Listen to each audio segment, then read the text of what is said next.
សូមថ្វាយបង្គំ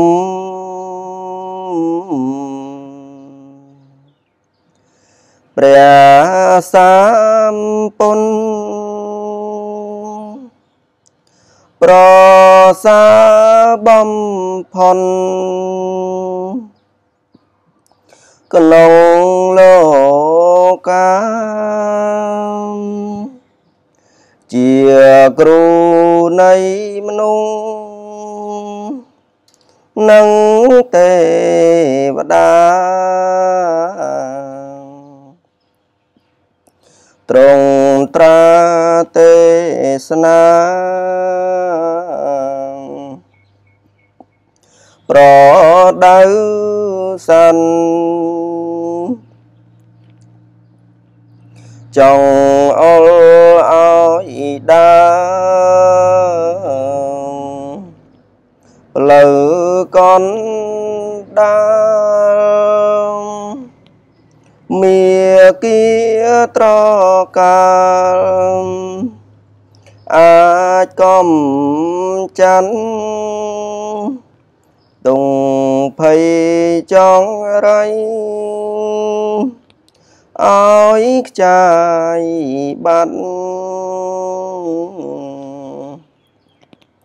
អញកាន់សង្សាររាតុងបានសាសនាព្រះអង្គ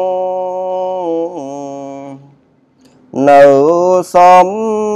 ថ្ងៃសន្មាននិស័យពីបុរាណប្រឹងរៀនប្រឹងស្ដាប់ចេះចាំបានកាន់តាមលំអានបានក្តីសងអត់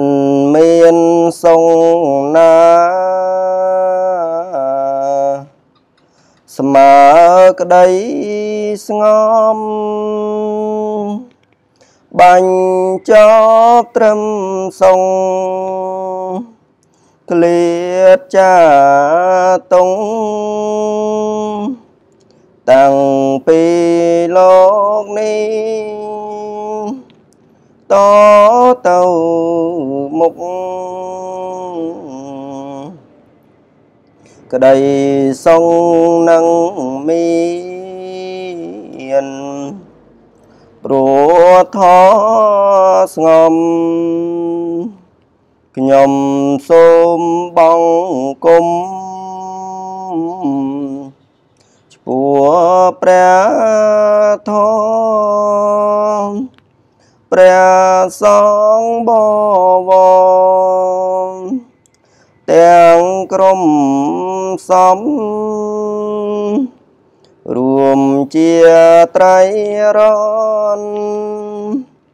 គួរគោរពជាមលំត្រជាំង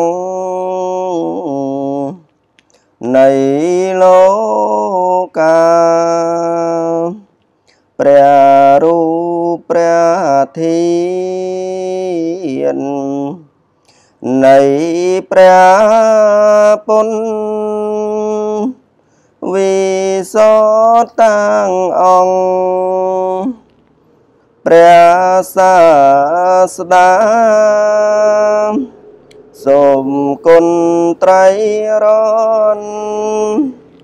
ជួយខេមរា